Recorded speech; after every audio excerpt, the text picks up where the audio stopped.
August 4th, a devastating explosion rocked Beirut, Lebanon.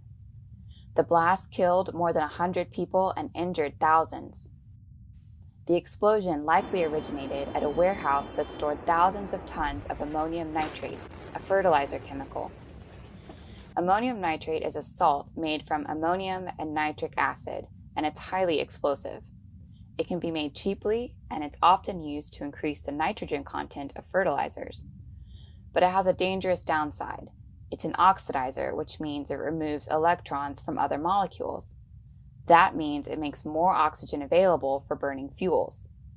For this deadly reaction to occur, ammonium nitrate must come into contact with an open flame. In the Beirut explosion, the first spark may have come from fireworks stored nearby. With that spark, a chemical reaction caused ammonium nitrate to explode violently, decomposing into nitrous oxide gas and water vapor. The blast in Lebanon caused a shock wave to ripple across the city, leveling buildings and carving a crater into the earth. An orange mushroom cloud of toxic nitrogen dioxide gas erupted just after the initial blast.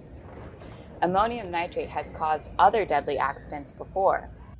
In 1947, an explosion on a ship near the port of Texas City knocked people to the ground miles away. The accident ultimately killed 581 people. And the fertilizer has been used in terrorist attacks as well.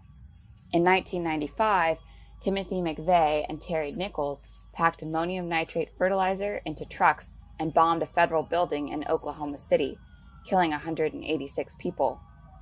Because of its danger and potential use by terrorists, access to ammonium nitrate is strictly regulated in most places, including the United States.